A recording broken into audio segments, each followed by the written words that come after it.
السلام علیکم ورحمۃ اللہ وبرکاتہ۔ الحمد للہ رب العالمین، والصلاة والسلام على اشرف الانبیاء والمرسلین وعلى آلہ واصحابہ اجمعین، اما بعد فاعوذ باللہ من الشیطان الرجیم، بسم اللہ الرحمن الرحیم۔ ومن أحسن قولا ممن دعا إلى الله وعمل صالحا وقال إنني من المسلمين، صدق الله العظيم۔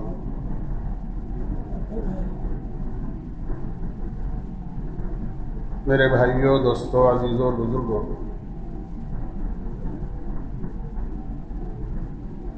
دنیا کے اندر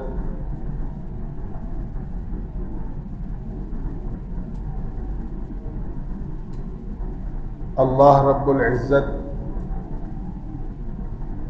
انسانوں کے سب سے بڑے محسن ہیں۔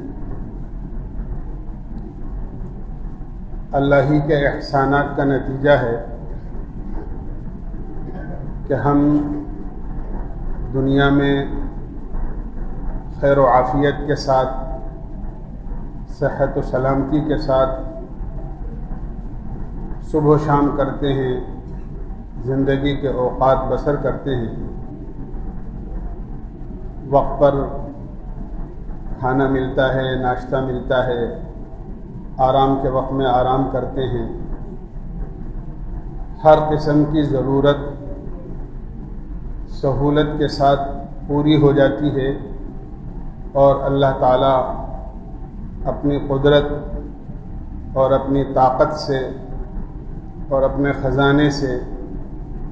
ہماری ہر ضرورت کو پورا کرنے کا انتظام فرماتے ہیں۔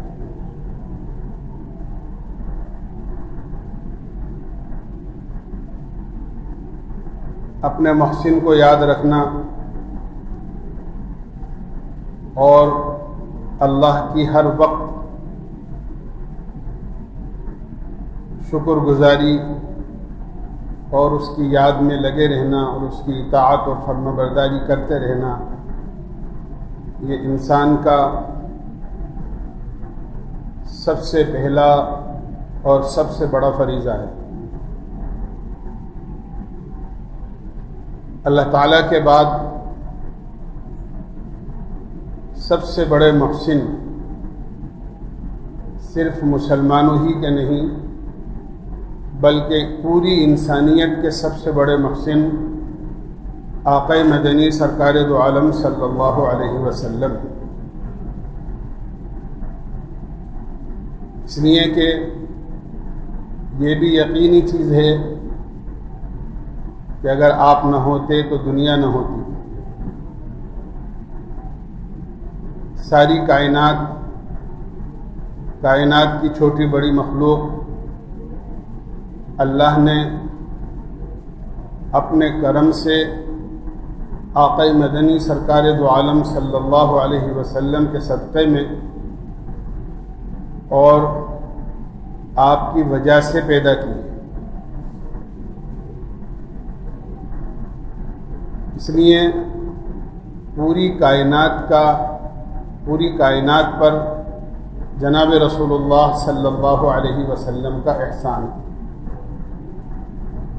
اور جس دن حدیث میں آتا ہے کہ ایک بھی ایمان والے کا مطلب یہ ہے جو اللہ کے ایک ہونے کا اقرار کرے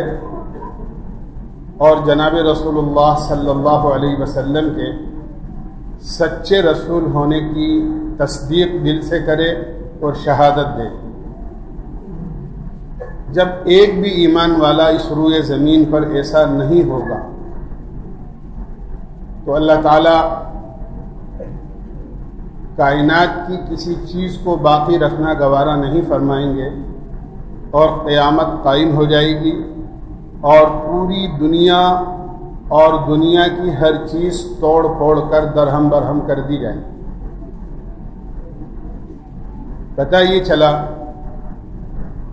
کہ جناب رسول اللہ صلی اللہ علیہ وسلم کے صدقے ہی میں دنیا کا قیام ہوا ہے اور دنیا کی بقا بھی آپ ہی کے صدقے میں ہے، اس لیے کہ جس دن آپ کی رسالت کی شہادت دینے والا کوئی نہیں ہوگا روئے زمین پر، اللہ تعالیٰ قیامت کو قائم فرما دے۔ اس لیے مسلمان کی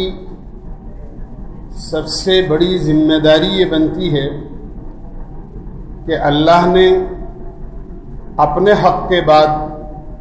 جس ذات گرامی کا حق رکھا ہے اس سے ہر مسلمان کو انتہائی محبت، انتہائی اعلیٰ تعلق اور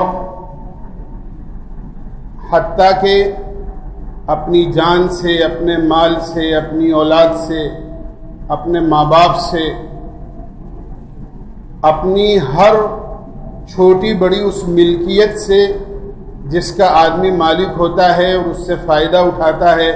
اور راحت حاصل کرتا ہے، ان سب سے زیادہ اللہ کے نبی علیہ الصلاۃ والسلام محبوب، اور آپ کی محبت ان سب چیزوں سے زیادہ دل میں ہونی ضروری ہے۔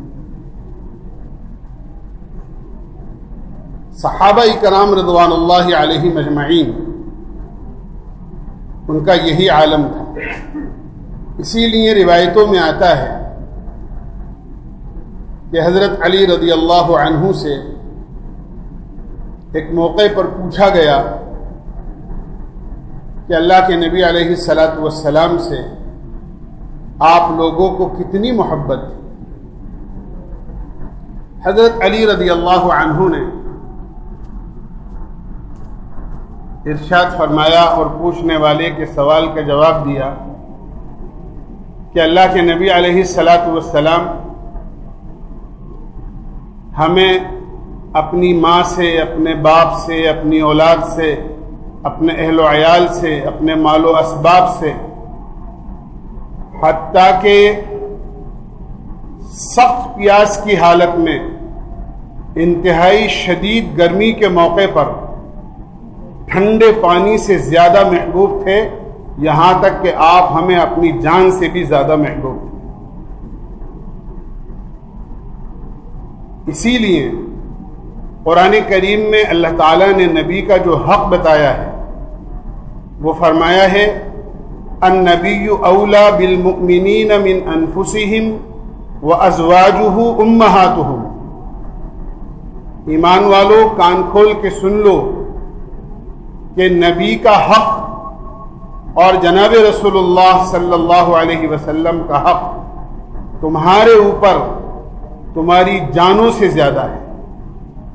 اور یہ بھی یاد رکھو کہ جناب رسول اللہ صلی اللہ علیہ وسلم کی ازواج مطہرات، آپ کی گھر کی عورتیں جو آپ کے نکاح میں ہیں، امہاتہم، یہ سارے کے سارے ایمان والوں کی مائیں ہیں۔ جس طرح ایک ماں کا ادب ہوتا ہے، احترام ہوتا ہے، عظمت ہوتی ہے، ادب ہوتا ہے، وقار دل میں ہوتا ہے، محبت ہوتی ہے، کہ اسی طرح تمہیں اللہ کے نبی علیہ الصلاۃ والسلام کی عورتوں سے ایسی ہی محبت کرنی ہے اور اپنے دل میں ایسی ہی عظمت رکھنی ہے۔ ہم جانتے ہیں کہ ماں کا حق قرآن و حدیث میں کیا بتایا گیا ہے کہ ماں اولاد کے لیے یا تو جنت ہے یا جہنم ہے۔ اس کی رضا، اس کا ادب، اس کا احترام، اس کے ساتھ حسن سلوک، اس کے ساتھ بھلا برتاؤ، یہ اولاد کے لیے جنت کے راستے کے آسان ہونے کا سبب بن جاتا ہے۔ اور خدا نہ خواستہ اگر آدمی ماں کو ناراض کر دے، اس کے حکم کو ٹال دے،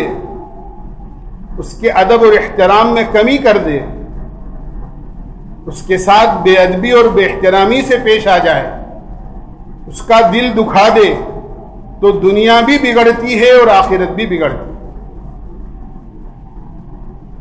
جب ایک عام ماؤں کا یہ ادب ہے، احترام ہے، ان کا یہ مقام ہے، ان کا یہ درجہ ہے،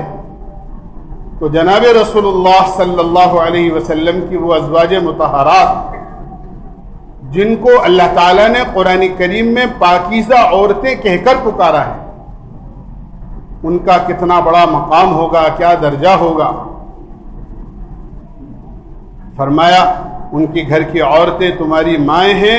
اور نبی کا حق تمہارے اوپر تمہاری جانوں سے زیادہ ہے۔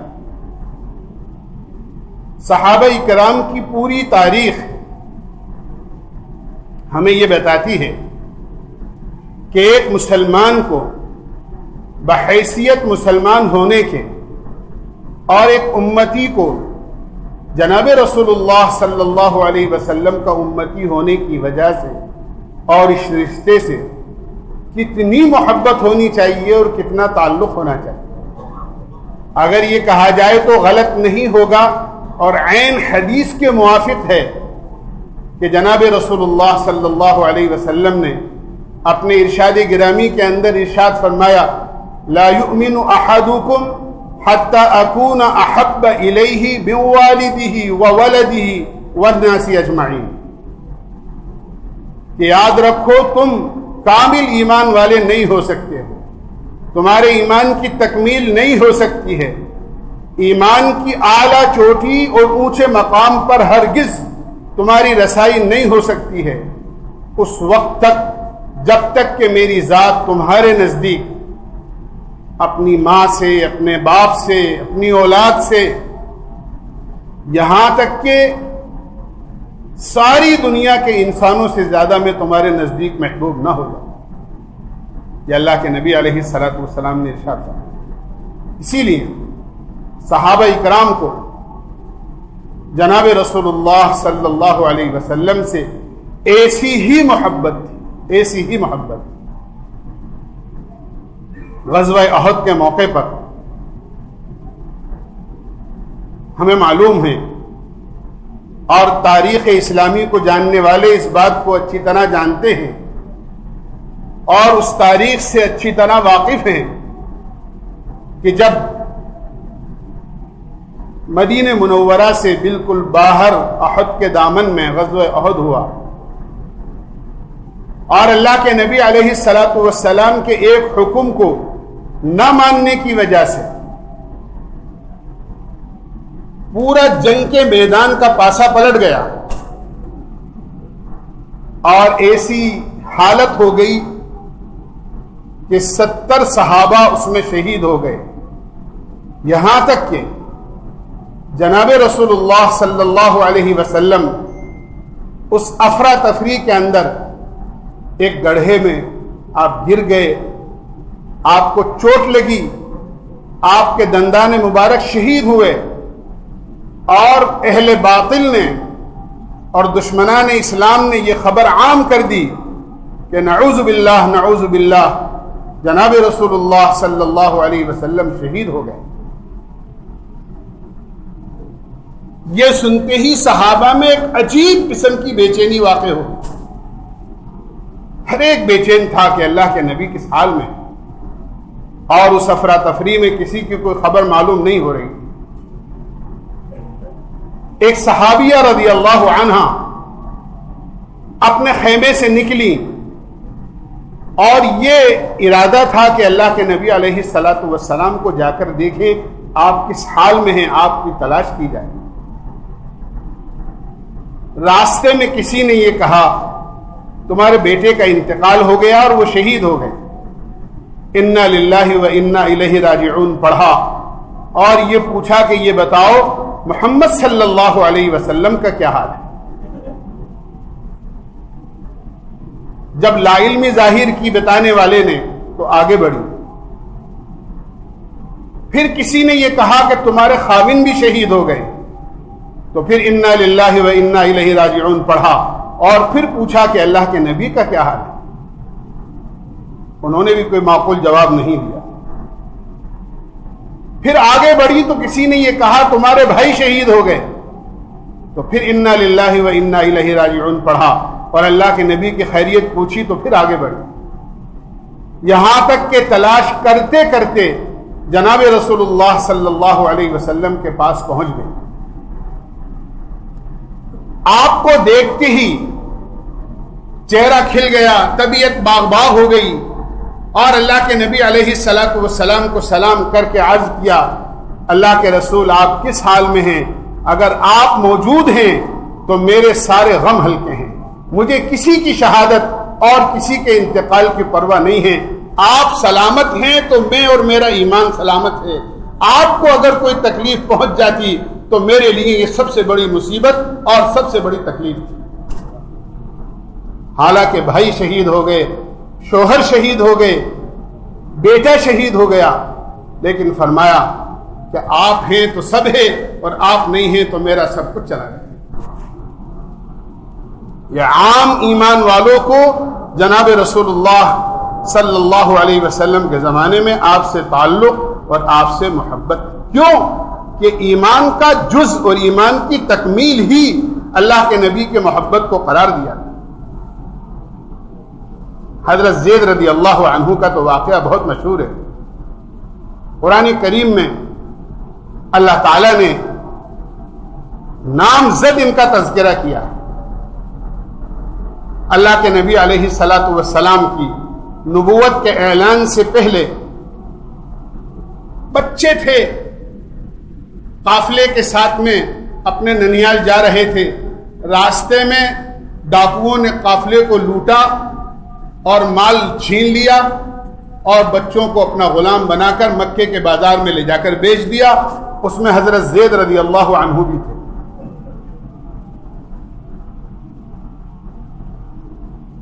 حکیم ابن حزام نے اپنی پھوپھی حضرت خدیجہ رضی اللہ عنہ کے لیے ایک خادم کے طور پر حضرت زید کو خریدا اور حضرت خدیجہ کو دے دیا, کیونکہ یہ ان کی پھوپھی ہوا کرتی. حضرت خدیجہ کی خدمت کرتے رہے حضرت زید رضی اللہ عنہ, یہاں تک کہ اللہ کے نبی علیہ الصلاۃ والسلام سے حضرت خدیجہ کا نکاح ہوا. جب نکاح ہوا تو حضرت خدیجہ نے اپنا جان و مال سب جناب رسول اللہ صلی اللہ علیہ وسلم پر لٹا دیا, یہاں تک کہ حضرت زید کو بھی آپ کی خدمت میں چھوڑ دیا. حضرت زید حضور صلی اللہ علیہ وسلم کی خدمت کرتے رہے. آپ کے پاکیزہ اخلاق, آپ کا حسن سلوک, بچوں کے ساتھ آپ کی کیا شفقت اور محبت اور پیار تھا, اس کو صرف سنا ہی نہیں بلکہ عملی طور پر آپ کے گھرانے میں رہ کر اپنی آنکھوں سے دیکھا اور اس کا تجربہ کیا. لیکن جس گھر کے یہ بچے تھے آخر ان کی اولاد تھی. حضرت زید رضی اللہ عنہ کے والد خوب ان کے فراق میں روتے تھے اور پتہ نہیں چل پاتا تھا کہ زید کہاں ہے. یہاں تک کہ ایک قافلہ مکہ مکرمہ حج کے لیے آیا اور ان کی ملاقات حضرت زید سے ہوئی, اور انہوں نے جا کر ان کے والد کو خبر دی کہ ہم نے زید کو مکے میں دیکھا ہے, ہماری ملاقات بھی ہوئی ہے. اتنا سنتے ہی حضرت زید کے والد اور ان کے چچا دونوں بڑا مال اور فدیہ اور قیمت لے کر مکہ مکرمہ پہنچے. پتہ معلوم کیا کہ زید کہاں ہے. پتہ چلا کہ اللہ کے نبی علیہ الصلاۃ والسلام جو مکے کے سردار عبد المطلب کے پوتے ہیں, ان کے گھرانے کے اندر وہ رہتے ہیں. پہنچے, اللہ کے نبی علیہ الصلاۃ والسلام سے ملاقات. اللہ کے نبی علیہ الصلاۃ والسلام کی خدمت میں حاضر ہو کر اپنے آنے کا مقصد بتایا اور کہنے لگے,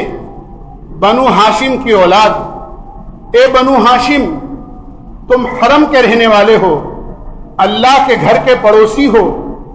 قیدیوں کو آزاد کرانا اور چھوڑانا تمہارا شیوا اور تمہارا کام ہے. بھوکوں کو کھلاتے ہو, ننگوں کو پہناتے ہو, پیاسوں کو پلاتے ہو. ہم زید کی طلب میں آپ کے پاس آئے ہیں اور بڑا مال لے کر آئے ہیں, آپ اسے قبول کر کر ہمارے بچے کو ہمارے حوالے کر. اللہ کے نبی علیہ الصلاۃ والسلام نے فرمایا, بس اسی لیے آئے ہو؟ کہ ہاں, یہی کام ہے. آپ نے فرمایا میں زید کو بلا لیتا ہوں اور ان سے پوچھ لو،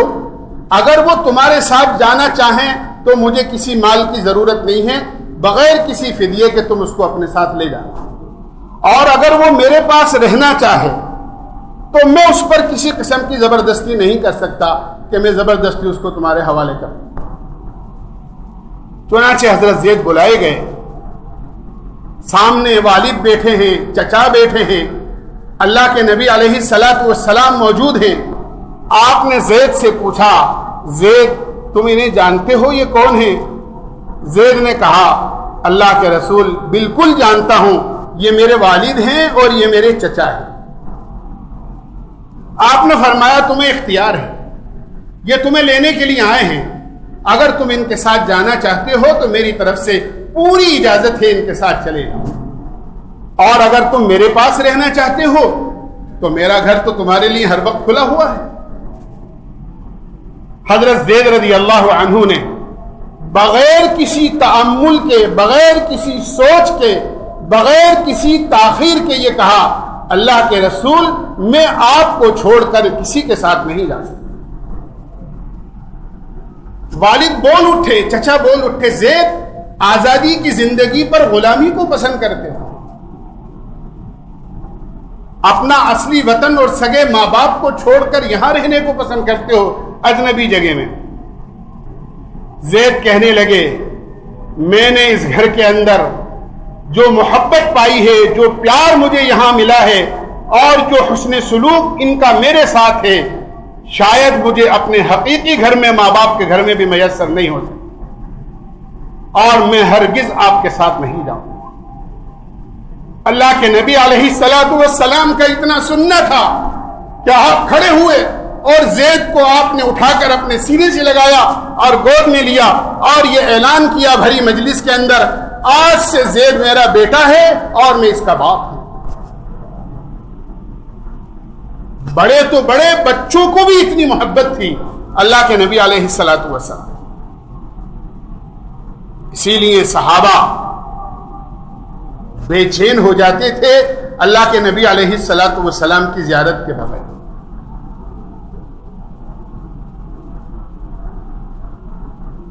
ایک صحابی اللہ کے نبی علیہ الصلاۃ والسلام تشریف لے جا رہے ہیں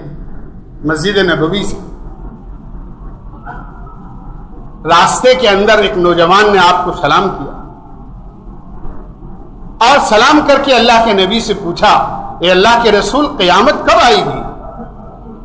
آپ وہیں ٹھہر گئے اور آپ نے یہ کہا، برخوردار بیٹا، قیامت کی تو بہت جلدی ہے، آخر تم نے قیامت کے لیے تیاری کیا کر رکھی ہے جو قیامت کے بارے میں پوچھتے ہو کہ قیامت کب آئی؟ وہ نوجوان بولے، اللہ کے رسول میں نے زیادہ نفلیں نہیں پڑھی ہیں، زیادہ نفلی روزے نہیں رکھے ہیں، زیادہ نفلی صدقات نہیں کیے ہیں، میں ایک غریب گھرانے کا بچہ ہوں، نوجوان ہوں، لیکن اتنی بات ہے کہ میں اللہ اور اس کے رسول سے بے انتہا اور سچی محبت کرتا ہوں۔ جب اللہ کے نبی علیہ الصلاۃ والسلام نے یہ جملہ ان نوجوان صحابی سے سنا تو آپ نے فرمایا، سنو، المرء مع من احبا، قیامت میں آدمی اسی کے ساتھ ہوگا جس سے اس کو سب سے زیادہ محبت دنیا میں ہو۔ صحابی حاضر ہوتے ہیں اور آ کر عرض کرتے ہیں، اللہ کے نبی صلی اللہ علیہ وسلم، ہمیں آپ سے بہت زیادہ محبت ہے، ہم اپنے گھر میں ہوتے ہیں اور طبیعت آپ کو دیکھنے اور آپ کی زیارت اور آپ کے دیدار کے لیے بے چین ہو جاتی ہے، ہم اپنا سب کچھ چھوڑ کر مسجد نبوی میں آتے ہیں اور جب تک آپ کے چہرے انور کو نہ دیکھ لیں ہمیں سکون نہیں ملتا ہے، لیکن قیامت میں اہل جنت جنت میں چلے جائیں گے، جہنمی جہنم میں چلے جائیں گے اپنی سزا بھگتنے کے لیے، ہر ایک کے درجات ہوں گے، وَلِكُلٍّ دَرَجَاتٌ مِّمَّا عَمِلُوا، ہر ایک کا درجہ الگ الگ ہوگا، نبیوں کے درجے ہوں گے اور آپ تو امام الانبیاء ہیں، سردار انبیاء ہیں، آپ کا درجہ اور آپ کا مقام تو بہت اونچا ہوگا۔ دنیا میں تو جب تڑپ پیدا ہوتی ہے آپ کی زیارت کی تو مسجد نبوی میں حاضر ہو جاتے ہیں، لیکن جب جنت میں آپ کو نہیں دیکھیں گے تو جنت کی کسی نعمت سے فائدہ اٹھانے کو دل نہیں چاہے گا۔ وہاں آپ کا دیدار کس حال میں اور کیسے ہو سکتا ہے؟ اللہ کے نبی علیہ الصلاۃ والسلام کا یہ معمول تھا کہ آپ کسی سوال کا جواب اپنی جانب سے نہیں دیتے تھے۔ وَمَا يَنطِقُ عَنِ الْهَوَىٰ إِنْ هُوَ إِلَّا وَحْيٌ يُوحَىٰ، جب تک کہ آسمان سے کوئی وحی کے ذریعے سے اس کا جواب یا اس بات کی کوئی تلقین نہیں کر دیا، آپ خاموش ہو گئے۔ تھوڑی دیر میں وحی کے آثار شروع ہوئے، جبریل امین تشریف لائے اور فرمایا کہ حق تعالی شانہ نے ان کے سوال کا جواب دے کر مجھے آسمان سے اتارا ہے، اور قرآن کریم کی آیت لے کر آئے وَمَن يُطِعِ اللَّهَ وَالرَّسُولَ فَأُولَٰئِكَ مَعَ الَّذِينَ أَنْعَمَ اللَّهُ عَلَيْهِم مِّنَ النَّبِيِّينَ وَالصِّدِّيقِينَ وَالشُّهَدَاءِ وَالصَّالِحِينَ وَحَسُنَ أُولَٰئِكَ رَفِيقًا، کہ جو اللہ کی اور اس کے رسول کی اطاعت کرے یہ لوگ وہ ہیں کہ آخرت کے اندر اور قیامت کے اندر یہ نبیوں کے ساتھ ہوں گے، صدیقین کے ساتھ ہوں گے، شہداء کے ساتھ ہوں گے۔ اور کتنا اچھا ساتھ ہوگا کہ آخرت کی زندگی میں نبیوں کا ساتھ ہوگا، اللہ کے نبی کے زیر سائے جگہ مل جائے، آپ کا قرب نصیب ہو جائے اور آپ کا پڑوس نصیب ہو جائے۔ صحابہ فرماتے ہیں اس آیت کے نازل ہونے کے بعد ہمیں جتنی خوشی ہوئی ہے کہ انشاءاللہ دنیا میں بھی آپ کے ساتھ ہیں اور آخرت میں بھی انشاءاللہ آپ کے ساتھ رہیں۔ فرماتے ہیں ہمیں اس سے زیادہ خوشی کسی اور آیت سے نہیں۔ اس لیے مسلمان کا اسلامی تقاضا ہے، ایک امتی ہونے کی وجہ سے امتی کی ایمانی شان ہے کہ اللہ کے نبی علیہ الصلاۃ والسلام کی شان پر، ازواج مطہرات کی شان پر اگر کوئی حرف آتا ہے تو مسلمان کی بے چینی اور اس کا تڑپ اٹھنا اور بے چین ہو جانا یہ ایک اسلامی تقاضا ہے۔ اور میرے بھائیو، دوستو، بزرگوں، یہ اس سے اسلام کی محبت اور ایمان کا جز ہے۔ اس کا صحابہ تڑپ اٹھتے تھے۔ ایک صحابی ہیں جن کو دشمنوں نے سولی پر لٹکایا، لیکن ان کو آزمایا اور یوں کہا تمہیں یہاں سے آزادی دے دی جائے، تم اپنے بچوں میں خوش و خرم رہو، اور تمہاری جگہ محمد صلی اللہ علیہ وسلم کو اگر یہاں لے آیا جائے تو بتاؤ تمہارا کیا خیال ہے اس میں؟ کہنے لگے ظالم، بدبخت ایسی بات کہتا ہے کہ میری جگہ محمد صلی اللہ علیہ وسلم کو لایا جائے؟ ارے اللہ کے نبی علیہ الصلاۃ والسلام کے راستے میں چلتے ہوئے کوئی کنکری اور کانٹا پیر میں چھپ جائے اور میں اپنے گھر میں ٹھنڈی ہوا اور ٹھنڈے سائے میں رہوں، مجھے یہ بھی پسند نہیں۔ یہ اللہ کے نبی کی محبت تھی۔ زبان ہے آدمی جس کے لیے چاہے کہہ دے، لیکن میرے بھائیو، دوستو، بزرگوں، اسلام اس بات کا سبق دیتا ہے۔ قرآن کہتا ہے وَلَا تَسُبُّوا الَّذِينَ يَدْعُونَ مِن دُونِ اللَّهِ فَيَسُبُّوا اللَّهَ عَدْوًا بِغَيْرِ عِلْمٍ۔ یاد رکھو، دنیا میں مختلف قسم کے مذہب و ملت والے رہتے ہیں، تم کسی بھی مذہب کو اور کسی بھی مذہب والوں کو برا مت کرو۔ یہ قرآن کی ہدایت ہے، کسی کو برا مت کرو، اسلام پر عمل کرو، اسلام کے اصولوں کو اپناؤ، اس لیے کہ اللہ کے نبی کی ذات پاک ہے، قرآن کا فیصلہ ہے۔ اللہ کے نبی علیہ الصلاۃ والسلام کے گھرانے کے لیے اللہ نے ایسی عورتوں کو پسند کیا ہے جو بالکل پاک ہیں، پاکیزہ ہیں۔ یہ بات کیا کہنا کہ کم عمری کے اندر شادی ہو گئی؟ میرے بھائیو، دوستو، بزرگوں، یہ کوئی بات نہیں ہوتی ہے۔ ہر علاقے کا ماحول، ہر علاقے کا معاشرہ اور ہر علاقے کی نشو و نما الگ الگ ہوا کرتی ہے۔ میں آپ سے رمضان المبارک میں بھی عرض کر چکا ہوں، اور شاید جمعوں میں سے کسی جمعے میں بھی میں نے عرض کیا ہوگا کہ قوم عاد ایسی قوم گزری ہے کہ 300 سال میں جا کر ان کا بچہ جوان ہوتا تھا اور بالغ ہوتا تھا۔ تو ایسا بھی ہوا ہے کہ بچہ بچی 300 سال میں بالغ ہوئے ہیں، اور ایسا بھی ہو سکتا ہے کسی علاقے کی نشو نما کے اندر کہ بچیاں 9 سال میں بالغ ہو جائیں، جب ہمارے یہاں ایک زمانے میں 300 سال میں جا کر بالغ ہوتا تھا، ہمارے یہاں 13-14 سال میں اگر بچہ اور بچی بالغ ہو جاتے ہیں، تو کسی علاقے میں کیا 9 سال میں نہیں ہو سکتا؟ کسی نے کوئی بینڈ اور لاک ڈاؤن لگا رکھا ہے؟ اللہ کی قدرت ہے۔ اس لیے میرے بھائیوں، دوستو، بزرگوں، ہرگز یہ مناسب نہیں ہے آدمی کسی بھی مذہب ملت والے کے لیے، خاص طور سے جناب رسول اللہ صلی اللہ علیہ وسلم کی شان میں اور آپ کے گھرانے کی شان میں کوئی گستاخی کرے۔ یقیناً ہم اس کی ہدایت کی دعا کریں گے، ہم یقیناً اس بات کی کوشش کریں گے کہ اللہ کے نبی علیہ الصلوۃ والسلام کی محبت، آپ کے گھرانوں کی محبت ان واقعات سے بجائے کم ہونے کے، اور ہم اپنے ایمان میں کسی قسم کے تزلزل اور تذبذب اور شک پیدا کرنے کے، انشاءاللہ ان واقعات سے ہمارا ایمان مضبوط ہوگا، اور اسلام کے اندر انشاءاللہ ہم مضبوطی کے ساتھ اپنی زندگی بسر کرنے والے بنیں گے۔